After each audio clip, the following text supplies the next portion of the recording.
le deuxième chapitre, qui est l'expérimentation en Gironde, qui est pour nous une formidable bonne nouvelle, au-delà de la campagne, et sachant que cette histoire du revenu universel n'est pas terminée, qu'elle aura de nombreux rebondissements, être capable sur le terrain de répondre à toutes les oppositions, enfin on l'espère, qui sont généralement dressées au revenu universel, qui est que c'est une incitation à l'oisiveté, que ça va peut-être augmenter la précarité du travail parce que les employeurs sauront que vous gagnez par ailleurs un revenu et que ce faisant, ils sont moins obligés que par le passé de vous dédommager comme c'était le cas. Tiens, Francis, tu vas t'asseoir là, vas-y.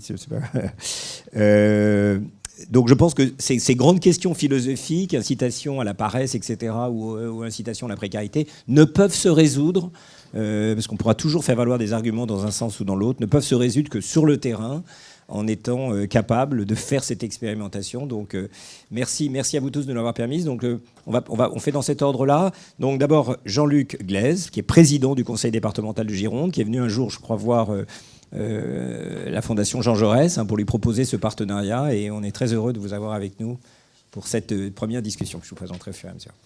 Merci, bonjour à toutes et à tous. Ce que nous venons d'entendre est évidemment d'un très bon niveau, et j'ai envie de dire que j'ai l'impression qu'on a d'un côté, et c'est une bonne chose, les Thomas Pesquet du revenu de base, c'est-à-dire ceux qui ont cette vision avec du recul et cette capacité d'analyse qui est extrêmement globale.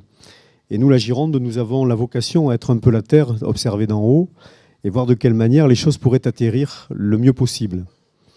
Alors, pourquoi nous sommes-nous intéressés aux revenus de base ?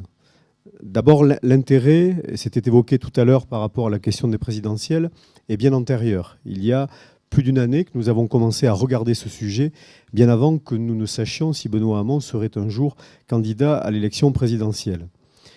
Nous nous y sommes intéressés pour plusieurs raisons, plusieurs constats. Un, la société du plein emploi, les 30 glorieuses sont loin derrière nous et nous n'apercevons pas dans la lorgnette les 30 glorieuses à venir.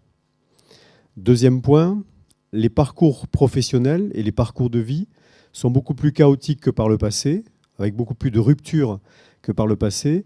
Et donc, à ce titre, la linéarité que pouvait être un parcours professionnel pour lequel on entrait dans une société ou dans une fonction publique à 18 ans pour en ressortir à 65 ans, si ce n'est plus, au moment de la retraite, est bien quelque chose aujourd'hui qui relève du passé. Et on voit bien auprès des jeunes générations à quel point les ruptures, les chaos, parfois les absences d'emploi sur des périodes relativement longues sont une réalité. Autre point, le taux de pauvreté. En 1970, 14%. Nous avons à peu près le même taux aujourd'hui, mais avec un PIB qui a augmenté de 300% et avec une population qui a augmenté également. Et un glissement inquiétant de la pauvreté vers les jeunes.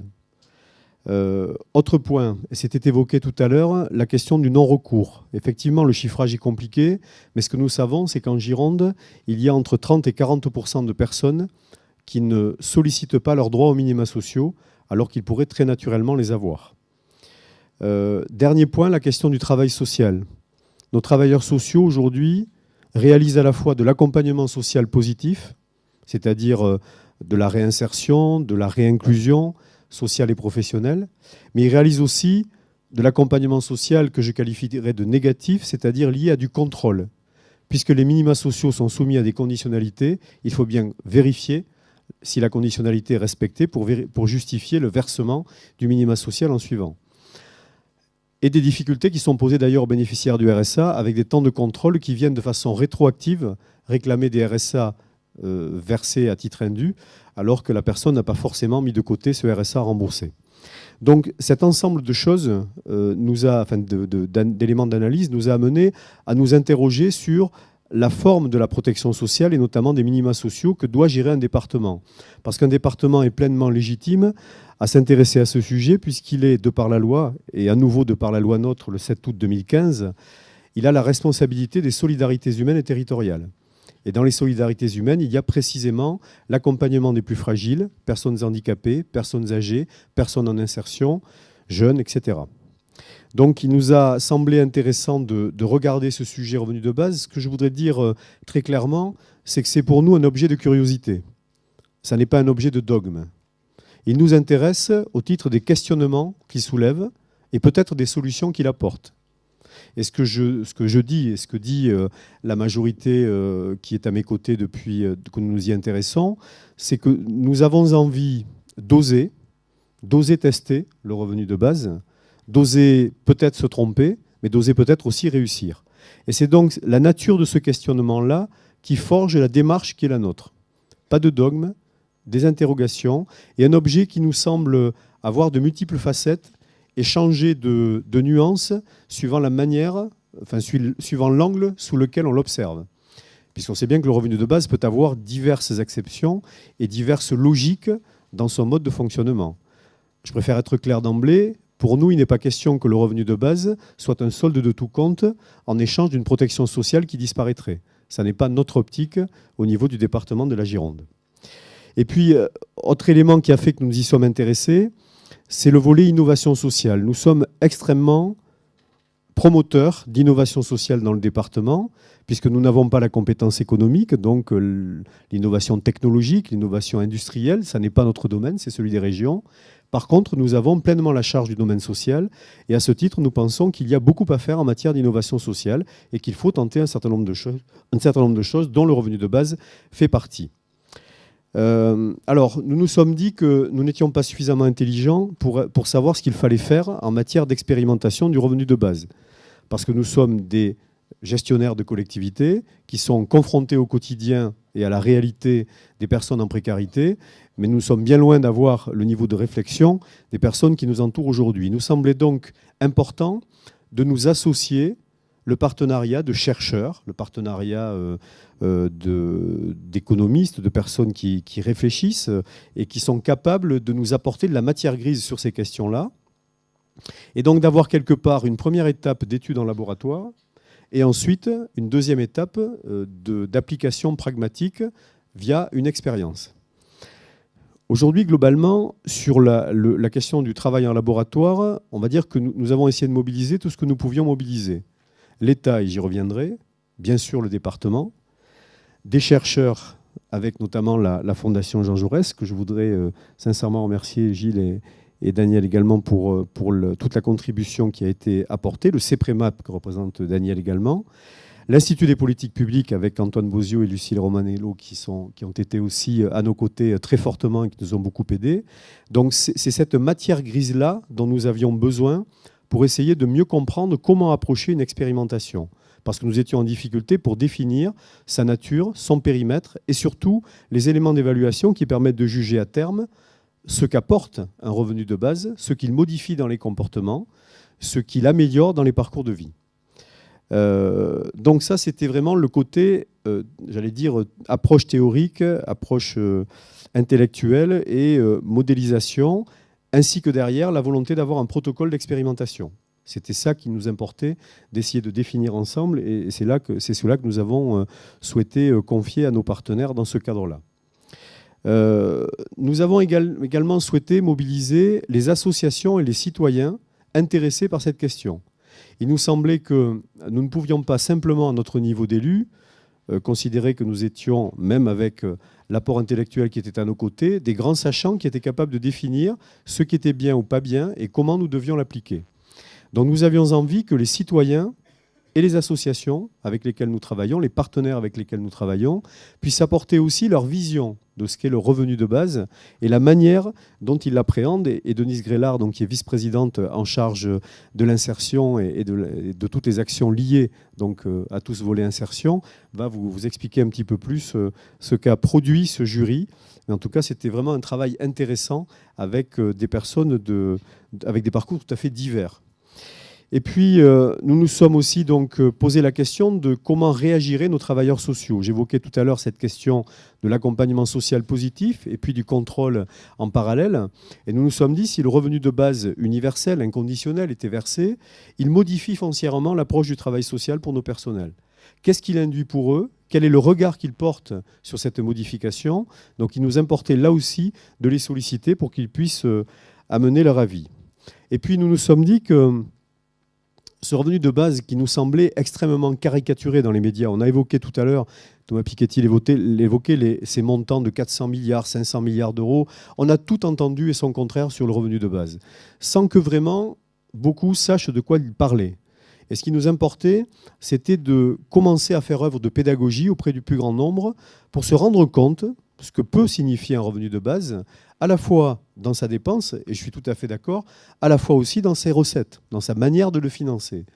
Donc nous avons, avec nos services en interne, mis en place un simulateur ouvert donc par voie numérique à tous, de manière à ce que chacun puisse se tester ce qu'il envisage du revenu de base. Donc là, on part d'un montant, le type de population qui pourrait être concernée, et en face, comment il est possible de le financer, avec des systèmes de curseurs, mais ça sera aussi développé par Denise, qui permettent assez vite de se rendre compte si l'ambition coûte cher ou si elle est raisonnable et qu'elle peut être financée, si oui, par quelle voie, et notamment par les voies de redistribution ou par des voies fiscales diverses et variées.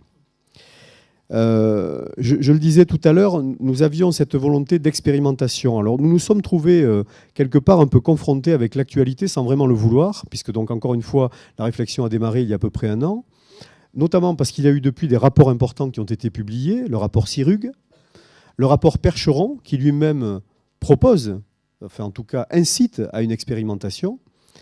Et donc à ce titre, quelque part, dans cette volonté que nous avions d'avancer sur le sujet de façon très concrète, bien, nous nous sommes trouvés en pleine phase avec l'actualité, ce qui était attendu à la fois des chercheurs et des universitaires, mais aussi des parlementaires et des rapports qu'ils avaient produits. Il nous semble qu'un département, et j'évoquais tout à l'heure la légitimité des solidarités sociales, solidarités humaines, il nous semble aussi que le département est un bon échelon d'expérimentation, parce qu'il permet d'avoir une population suffisante pour éventuellement échantillonner de la façon la plus juste possible en fonction de ce que ceux qui réfléchissent au protocole d'expérimentation peuvent produire. Et en même temps, il est suffisamment en proximité pour pouvoir en mesurer les effets sur le quotidien, puisque nous sommes en rapport avec les personnes que nous aidons. Étonnamment aussi, et là je reviens à la collision quelque part avec l'actualité, Matignon s'est intéressé à notre démarche en octobre dernier. C'est ce qu'évoquait Gilles Finkelstein tout à l'heure. Manuel Valls a manifesté son intérêt lors d'une venue en Gironde de nous rencontrer pour voir ce que nous envisagions au travers de cette expérimentation. Donc, nous en avons parlé à l'époque avec lui et surtout nous avons souligné la difficulté de l'expérimentation au regard d'un cadre législatif et réglementaire.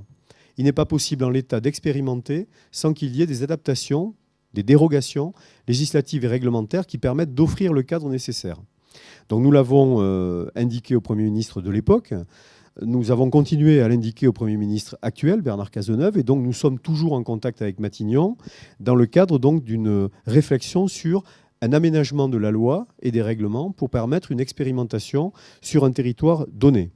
Donc ça, ce travail est en cours avec Matignon, donc, et nous verrons si nous pouvons arriver au bout avant les présidentielles ou s'il faudra attendre un prochain gouvernement pour voir s'il accepte de reprendre le bébé et de le faire grandir un peu.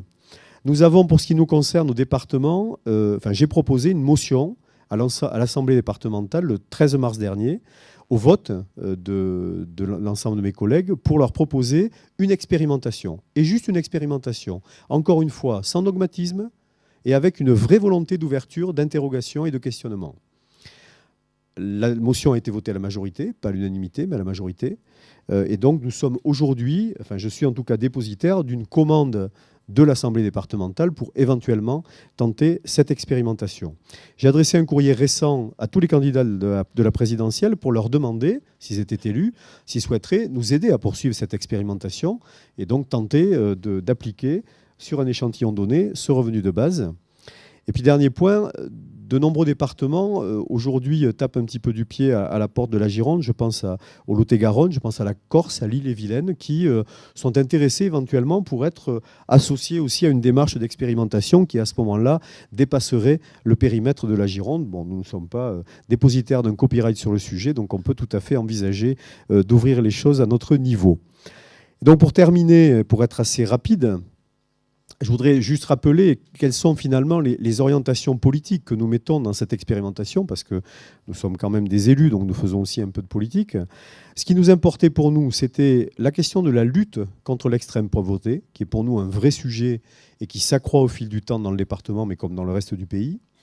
Nous voulions aussi envisager le revenu de base sur la question des travailleurs pauvres, et la solution qui est proposée aujourd'hui dans le cadre de la réflexion menée par Benoît Hamon et ceux qui l'assistent est une réflexion qui nous paraît intéressante parce qu'effectivement, elle décorrèle de ceux qui n'ont rien du tout, et elle permet aussi à ceux qui ont un petit peu, mais pas suffisamment, de pouvoir bénéficier d'une partie de ce revenu de base, ce qui, à notre avis, va dans le sens de la rupture sur l'image de l'assistanat, de la stigmatisation de ceux qui n'ont rien et qui ne travaillent pas contre ceux qui ont et qui travaillent, avec toutes les caricatures et tous les sous-entendus que cela peut comporter. Donc il y a véritablement pour nous là quelque chose de nature, et c'est relevé par le jury citoyen, à lever cette barrière de stigmatisation. Ce qui nous importe aussi, c'est de sécuriser les parcours de vie. Parce que, encore une fois, sur ces parcours en rupture, nous sentons bien qu'à certains moments, il faut garantir une forme de régularité, dans la dignité, dans la capacité à obtenir un revenu qui sécurise. Donc là aussi, pour nous, il y a une vraie importance politique dans ce cadre-là.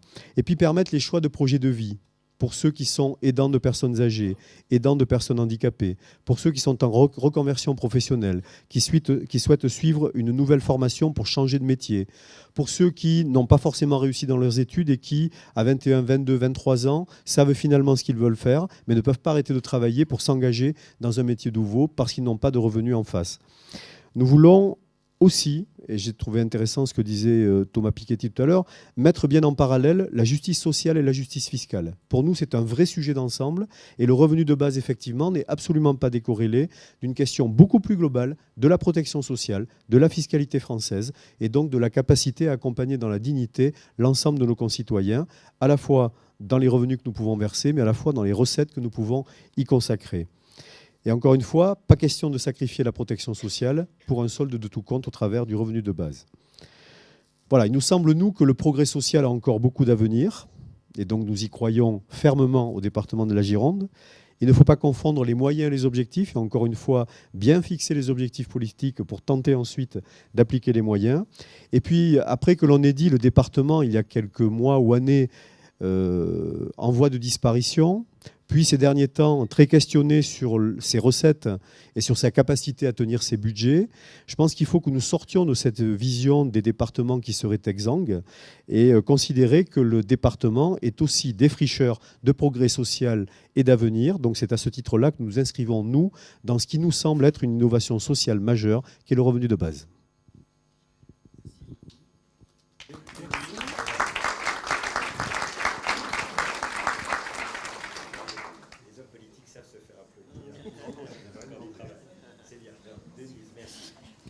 Donc, comme le président l'a dit, je suis donc en charge, vice-présidente en charge de l'insertion et tout particulièrement, bien sûr, de la gestion du RSA. Je voudrais rappeler une phrase que Roland Gori a écrite il y a 2 mois. Et il écrivait « Il nous faut restaurer les valeurs humanistes. Il faut replacer l'homme au cœur des pratiques sociales et politiques. » Et donc, pour nous, c'était aussi ce revenu de base, ce revenu universel, c'était de regarder pour qui, bien entendu. Et comme la loi de 2002 rénovant l'action sociale a pour objectif principal de reconnaître l'usager comme étant au cœur des politiques, des dispositifs qui le concernent, nous avons, et c'est la volonté de l'exécutif girondin, inclus les usagers dans cette réflexion. C'est ainsi donc que nous avons constitué des groupes de travail entre 10 et 15 personnes, des groupes autour des entrepreneurs avec des TPE, PME, des agriculteurs, puisque nous sommes aussi un territoire rural, un autre groupe avec des acteurs de l'économie sociale solidaire, avec des mutuelles, des banques, des gens de l'entrepreneuriat, un groupe d'associations partenaires autour de la solidarité, puisque nous avons co-construit notre pacte territorial de l'insertion, un groupe d'associations de chômeurs, un groupe de travailleurs sociaux du département, un groupe avec les différentes directions du département qui travaillent dans l'action sociale et un groupe de jeunes en service civique. Et ensuite, un groupe dit de jury citoyen dont 2 des membres accompagnaient chacun, dans leur séance de travail, chacun de ces 7 groupes de travail. Donc les groupes ont travaillé, on leur a posé une question pour qu'ils puissent s'emparer du sujet. C'était: le revenu de base est-il une nécessité ou une fausse solution? Et d'après vous, quels sont ses atouts, ses faiblesses, ses opportunités et ses menaces? Le jury citoyen a conclu une séquence de 17 réunions de travail sur 2 mois et demi. Et ces réunions de travail ont mobilisé un peu plus de 120 personnes. Le jury citoyen a donc rendu son avis et l'a présenté au président et moi-même le 15 février dernier. Et voici ce qu'il en dit. Pour les avantages de ce revenu de base, il parle de décoller l'étiquette d'assisté, voire de profiteur. L'objectif d'éradiquer la grande pauvreté. Et ils disent bien, ce n'est pas un espoir, c'est un objectif. Il s'agit de sécuriser des parcours divers, morcelés, de concilier des temps de vie, de revaloriser la pluriactivité. Je rappelle quand même que 30% ce qu'on appelle les slashers le sont par obligation. Redonner à chacun sa dignité, redonner à chacun son autonomie dans ses choix de vie. Et cela ne vient pas impacter, plus que cela, le rapport au travail. Les modalités qui ont été proposées, c'est un montant à 1 000 €, puisqu'il se rapprochait du montant du seuil de la pauvreté, dont, et ça c'est une proposition à laquelle nous n'avions absolument pas pensé, dont 200 € de monnaie locale, pour pouvoir promouvoir l'économie locale et les économies circulaires. Une proposition d'un supplément de 300 € par enfant, une fusion de l'IR et de la CSG avec une fiscalisation au premier euro et pas de recyclage de la protection sociale. Là-dessus, ils étaient absolument clairs. Il ne s'agissait pas de toucher aux autres domaines de la protection sociale. Et leur conclusion est donc favorable à une expérimentation en Gironde et ils souhaitent participer à l'évaluation de ce dispositif. Alors, parallèlement à ces réunions de travail, j'ai moi-même rencontré avec d'autres élus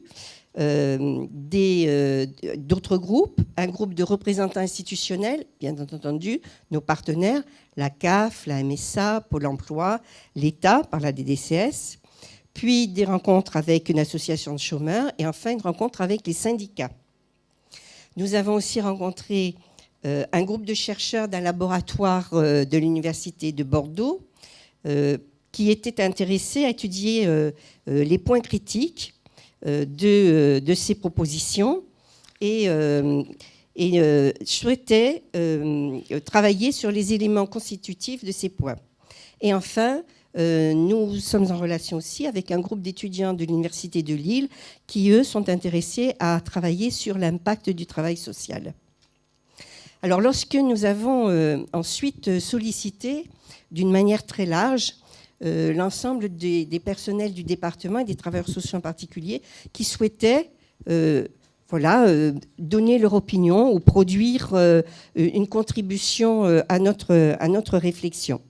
Voilà quel est le contenu de la réflexion des travailleurs sociaux et de la direction de l'inclusion sur la manière dont ils envisagent l'évolution du travail social avec une expérimentation, ou en tous les cas avec la mise en place d'un revenu de base. Ils considèrent que le travail social ne disparaîtra pas, qu'il ne gommera pas les singularités, que le revenu de base ne gommera pas les singularités de vie, qu'il ne résolvera pas le manque de logement, le manque de formation, les difficultés d'éducation, les difficultés de relations parents-enfants et les difficultés d'accès à l'emploi. Il ne gommera pas non plus des difficultés sociales des personnes qu'on appelle les invisibles. En revanche, cela simplifiera les procédures des dispositifs actuels et permettra la déprécarisation, en particulier des bénéficiaires du RSA.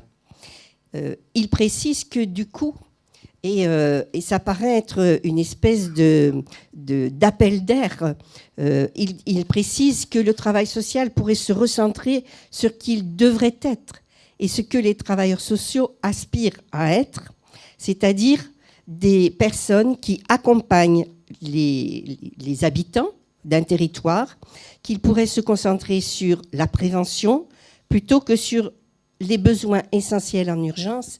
Et il rappelle aussi que souvent, les personnes qui viennent frapper aux portes de nos maisons départementales de la solidarité et de l'insertion appellent les assistantes sociales les tiroirs-caisses.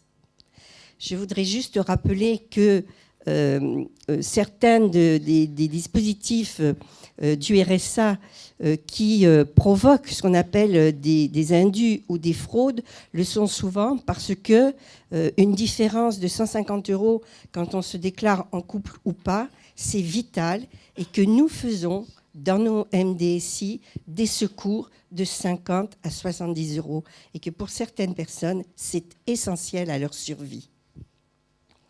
Il s'agit aussi de considérer le revenu de base comme un booster d'activité, un accompagnement à l'activité, en particulier sur tout ce qui est le bénévolat, la création artistique, et non plus seulement un accompagnement à l'emploi des personnes. C'est l'occasion d'un renforcement du développement social et des projets collectifs et individuels. C'est aussi le renforcement du pouvoir d'agir des habitants. C'est l'accompagnement au droit, à l'accès au droit. C'est redonner sa vraie place pour élaborer des projets d'intervention en adéquation aux besoins des habitants de nos territoires. Ils disent aussi que c'est pour inventer une nouvelle manière d'accompagner les publics. Et je parlais tout à l'heure des invisibles, puisque c'était une des inquiétudes du jury citoyen, c'était que le fait qu'on ne répertorie plus les gens précaires, on oublie un petit peu les gens qui ne se manifestent pas. Les travailleurs sociaux, eux, disent qu'au contraire, ils vont du coup avoir le temps et d'inventer de nouvelles manières d'aller accompagner ces personnes qui ne viennent pas forcément faire une demande particulière. Le travail social ne se résumerait donc plus à la gestion de la précarité. Il pourrait s'adresser à l'ensemble de la population, du plus jeune au plus âgé, du plus riche au plus pauvre. Et même si c'est majoritairement des personnes qui sont plus en difficulté, qui viennent voir les travailleurs sociaux, cela pourrait contribuer, en tous les cas, à une notion de solidarité humaine qui serait tout à fait bénéfique à nos habitants et à nos territoires. Ils disent aussi que même dans l'hypothèse, puisque c'est une des hypothèses qui avait été faite d'un revenu de base à 1 000 €, sa mise en place n'impacterait pas le travail ni en termes de quantité, ni même dans la pratique du travail social, mais que cela mettrait en valeur nos compétences et changerait très certainement notre image vis-à-vis de l'ensemble de nos citoyens. vous voyez que les contributions des travailleurs sociaux sont très riches. Et j'ai eu l'occasion de pouvoir faire une intervention dans l'Institut régional des travailleurs sociaux qui est situé près de Bordeaux, auprès de 400 jeunes étudiants. Et ils étaient tout à fait intéressés à creuser cette idée du point de vue de nouvelles formes du travail social qui percuteraient un petit peu moins ce qu'ils avaient vu de leur premier stage. Merci Denise, oui, on applaudit, allez. Merci. Pardon, peut-être un petit point sur le simulateur que nous avons très rapidement. Donc nous avons lancé un simulateur avec les moyens du département. Le président en a parlé. Donc chaque citoyen pouvait venir sur le simulateur, faire son choix de hauteur de revenu de base, à qui il l'attribuait, comment il le finançait avec diverses allocations, et puis quelle modalité il choisissait. Nous avons jusqu'à présent plus de 33 000 connexions. Il y avait une petite vidéo d'explication, donc 140 000 vues de cette vidéo, et il y a eu 3 200 propositions de simulation, puisque vous pouviez déposer votre proposition de simulation en indiquant votre âge et votre code postal, parce que il était intéressant pour nous de regarder si les propositions de simulation étaient différentes suivant les âges et suivant si on était plutôt dans un endroit plutôt rural ou semi-rural ou très urbain, puisque nous avons une très grosse métropole, mais aussi des territoires extrêmement urbains. Les premiers enseignements que nous pouvons en tirer, c'est la proposition qui arrive en tête, c'est 750 €. Même si la proposition moyenne est de 860, et une pondération à 30% pour les mineurs. Les financements, les propositions de financement, c'est 37% par le recyclage des financements existants, 56% par une hausse de la fiscalité, en particulier taxe sur le patrimoine, mais pas de hausse de TVA, et 7% par des impôts nouveaux. Exemple, taxe Tobin, lutte contre la fraude, voilà. Et donc, les citoyens se montrent très attachés dans ces propositions à la progressivité de l'impôt. Alors, nous ne pouvions pas sur le simulateur avoir des choses très précises, mais on travaille à peut-être un outil un petit peu plus fin pour le dernier trimestre de l'année. J'ai noté aussi qu'il y avait une part de financement monnaie locale, donc on a des grands spécialistes des banques centrales. Si vous voulez, on peut aussi contribuer à vous aider à mettre en place la création d'une monnaie locale. Et je dis ça à moitié en plaisantant, ça fait partie des choses auxquelles on peut certainement réfléchir avec vous. Alors, Lucile, on est un tout petit peu en retard, donc un petit peu d'accélération et présentation donc, de l'accompagnement que nous, chercheurs, allons faire de cette expérimentation. Oui, donc voilà, du coup, l'idée, c'est de présenter l'expérimentation et le protocole d'expérimentation qu'on a élaboré en partenariat avec la Gironde, dont je tenais quand même à souligner la démarche, puisque c'est eux qui ont contacté Daniel Cohen, qui nous a mis en relation après, qui sont venus nous voir en disant, voilà, on voudrait expérimenter, on trouve que c'est important, et on n'a pas nécessairement en interne les moyens de le faire, comme disait le président. Donc on a été ravis en tout cas d'élaborer ce protocole d'expérimentation en partenariat avec la Gironde. Alors je vais revenir très rapidement, comme on est en retard, sur le revenu de base, donc à savoir que c'est une idée ancienne qui revient un peu au goût du jour dans le contexte de campagne présidentielle. On en a déjà parlé avec différents objectifs. Donc lutter contre le non-recours par la simplification de notre système socio-fiscal, donner à chacun les moyens de vivre dignement et lutter contre la pauvreté, et enfin favoriser l'autonomie du projet de vie. Donc ça a été largement expliqué par Antoine et Thomas juste avant. Alors du coup, quelles sont les grandes questions autour de l'introduction d'un revenu de base quand on a commencé à y réfléchir avec le conseil départemental ? Déjà, c'est de savoir est-ce que les individus vont modifier leur comportement d'offre de travail. Est-ce que quand on perçoit un revenu chaque mois, est-ce qu'on change son offre de travail ? C'est un peu le phénomène du surfeur de Malibu. Est-ce qu'on arrête de travailler quand on perçoit ce revenu ? quels aussi vont être les effets sur les salaires? Est-ce qu'on va constater une hausse ou une baisse des salaires? Donc ça, c'est une des questions aussi qui se pose. Et enfin, est-ce que les travailleurs vont disposer d'un pouvoir de négociation au sein des entreprises qui sera plus important avec l'instauration de ce revenu de base? Alors, je vais faire très vite, mais on n'est pas les premiers à avoir pensé à expérimenter le revenu de base. Il y a eu plein d'expérimentations qui ont eu lieu dans des contextes très différents à l'étranger. Donc, on a un peu fait une revue de littérature de ces expérimentations. Donc, je reviens très, très vite dessus, compte tenu de la contrainte de temps. Le premier objectif de l'instauration d'un revenu de base et des expérimentations qui ont pu en être faites, c'était de partager des rentes. Donc ça a été par exemple le cas en Alaska ou encore en Iran, où on a découvert d'importantes ressources, notamment liées au pétrole. Et du coup, l'idée, ça a été d'introduire un revenu de base qui permettait de partager ces rentes extraites, donc qui provenaient des ressources naturelles. Donc ça, c'est le premier. C'est pas le cas de la Gironde, non, il n'y a pas encore de pétrole, mais il y a du vin, c'est déjà pas mal. Mais du coup, ça, c'est une première raison qui a conduit à expérimenter le versement d'un revenu de base. La deuxième raison, bien sûr, c'est dans des pays relativement pauvres, puisque ça avait pour objectif de réduire la pauvreté. Donc là, on a bien sûr l'exemple d'expérimentations qui ont été conduites en Inde, avec des résultats plutôt satisfaisants, puisqu'on a des effets positifs sur les conditions de vie, la sécurité alimentaire avec une diminution du risque de famine, une hausse aussi du pouvoir des femmes au sein des foyers, et on ne constate pas des effets pervers qu'on aurait pu attendre, à savoir une hausse de la consommation d'alcool ou de tabac.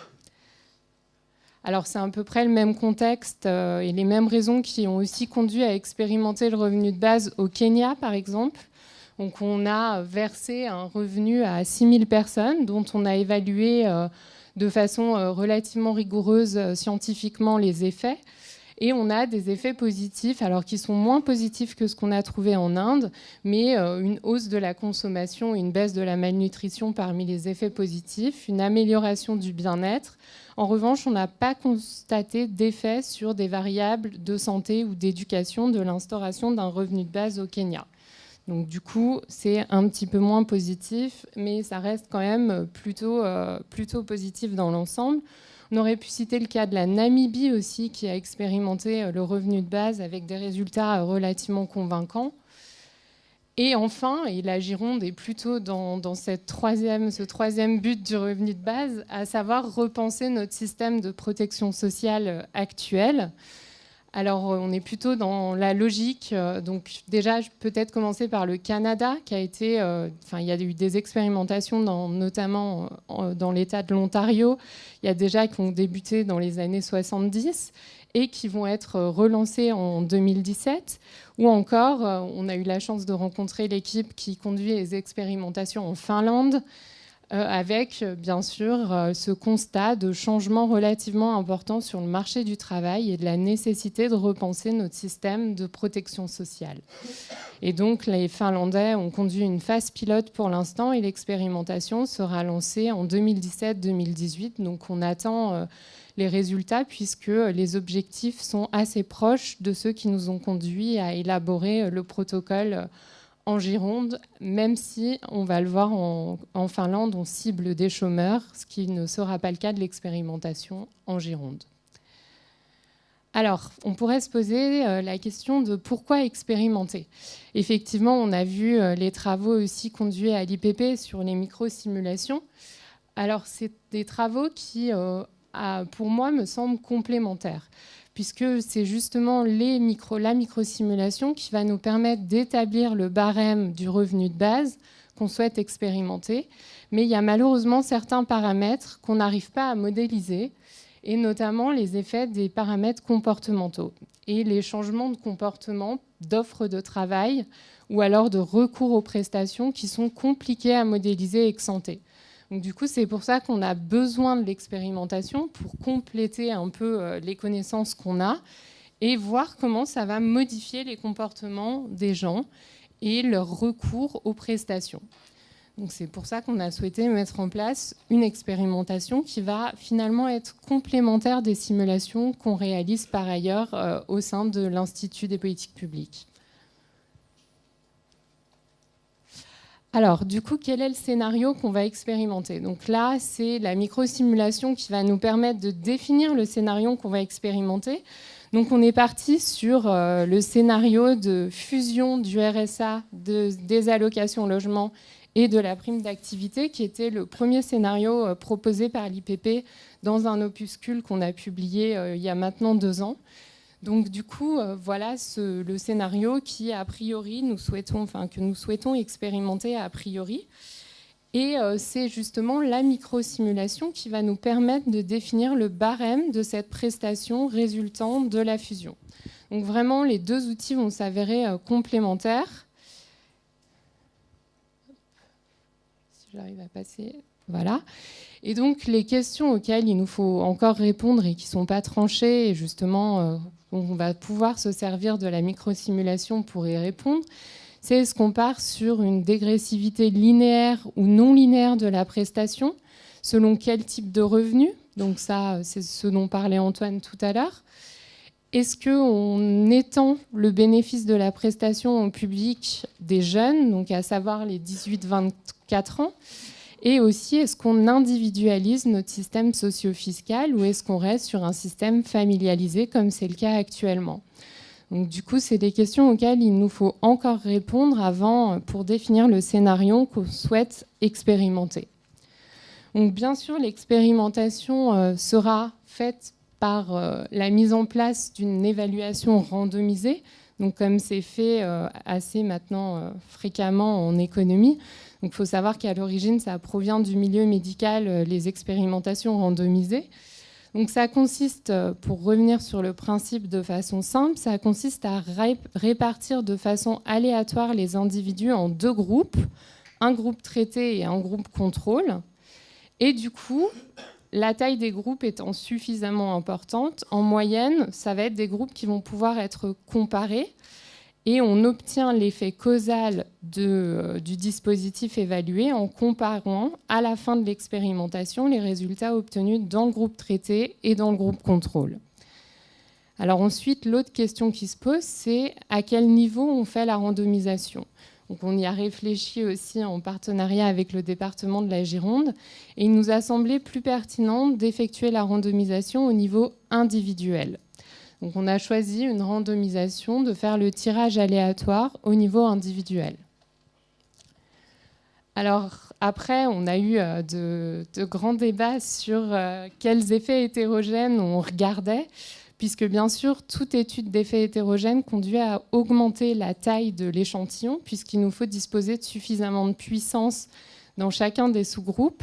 Du coup, on a décidé de se concentrer et de recadrer un peu les attentes de la Gironde sur l'hétérogénéité selon le type de territoire, puisqu'il faut savoir qu'en Gironde, il y a 3 types de territoires distincts, à savoir un territoire métropolitain, du coup avec Bordeaux principalement, un territoire périurbain, mais il y a aussi des zones très rurales. Et du coup, c'est une dimension d'hétérogénéité qui nous paraissait intéressante à étudier, compte tenu des différences des populations qui vivent dans ces territoires. Et c'est pourquoi on a fait le choix de mettre en place un tirage aléatoire stratifié selon cette dimension d'hétérogénéité. Alors du coup, pour faire simple, on va présenter assez rapidement le protocole expérimental. Je me dépêche, Daniel. Daniel me fait signe qu'il faut que j'accélère. Alors du coup, pour présenter rapidement le protocole, on a décidé de créer une randomisation entre 3 groupes, à savoir un groupe de traitement qui bénéficierait de la nouvelle prestation résultant de la fusion, un groupe de contrôle qui serait informé des règles d'éligibilité sur le système actuel, donc on leur expliquerait comment bénéficier du RSA ou de la prime d'activité, et enfin un groupe de contrôle pur. Et finalement, avec ces 3 groupes, on va pouvoir mesurer l'effet causal, donc tout d'abord en comparant les groupes A et B de l'instauration d'une nouvelle prestation, donc vraiment l'effet causal de la fusion. Ensuite, en comparant les groupes B et C, l'effet d'être informé sur le système actuel et expliquer aux gens comment bénéficier du RSA, par exemple, ce qui n'est pas toujours très clair pour tout le monde. Et enfin, vraiment, la comparaison entre les groupes A et les groupes C permettrait de voir ce qui se passe si on introduisait aujourd'hui cette prestation résultant de la fusion. Donc du coup, et ça nous permettrait notamment d'appréhender les conséquences budgétaires de cette fusion. Donc voilà la randomisation et le protocole prévu pour l'instant. Alors après, se pose les questions de l'échantillonnage. Donc on a décidé de réaliser cette expérimentation sur l'ensemble de la population, puisqu'on a constaté que les situations des individus sur le bas de la distribution des revenus étaient relativement changeantes au cours du temps. On n'est pas bénéficiaire du RSA en permanence. Il y a des périodes de la vie où on bénéficie du RSA, d'autres périodes où on n'a plus le droit au RSA. Et donc, du fait de ces situations changeantes, il était difficile de cibler une population d'éligibles a priori. Donc, on a décidé de conduire l'expérimentation en population générale pour justement pas faire d'erreur dans le ciblage des bénéficiaires. Alors après, sur les tailles d'échantillons, en raison de questions de puissance statistique, sachant que dans le département de la Gironde, on a environ 5% de personnes qui bénéficient du RSA. Du coup, ça nous conduit à avoir dans chacun des groupes 20 000 bénéficiaires. Et ça nous fait, comme on a 3 groupes, un total de 60 000 personnes participant à l'expérimentation. Alors ensuite, bien sûr, si on souhaite étudier d'autres dimensions d'hétérogénéité, selon d'autres caractéristiques, bien sûr, ça démultiplie la taille de l'échantillon pour disposer de suffisamment de puissance statistique. Donc si on veut, par exemple, selon le type de territoire, et qu'on part sur 3 types de territoires, selon la situation familiale, les revenus, du coup, à chaque fois, il faut multiplier la taille de l'échantillon par les dimensions d'hétérogénéité. Et enfin, le dernier point, c'est celui de la collecte des données pour évaluer. Donc, il y a une chose qui est très simple qu'on peut faire, mais qui nous limite dans nos variables d'intérêt, c'est de recourir à des données administratives. Donc, par exemple, on peut penser au recours aux données de la CAF de Gironde, avec qui on avait pu échanger, ou encore aux déclarations annuelles de données sociales, donc les DADS, pour appréhender l'offre de travail des individus. Il y a plein de variables d'intérêt qui intéressent la Gironde, mais aussi d'autres chercheurs, qui sont, par exemple, l'implication dans la vie associative, la modification du travail des travailleurs sociaux et de son contenu, comme l'évoquait Denise, ou encore on a été approché par des chercheurs en économie de la santé qui voudraient savoir comment ça modifie le recours aux soins. Donc c'est des questions qui sont extrêmement importantes, mais auxquelles on ne peut pas répondre à partir de données administratives.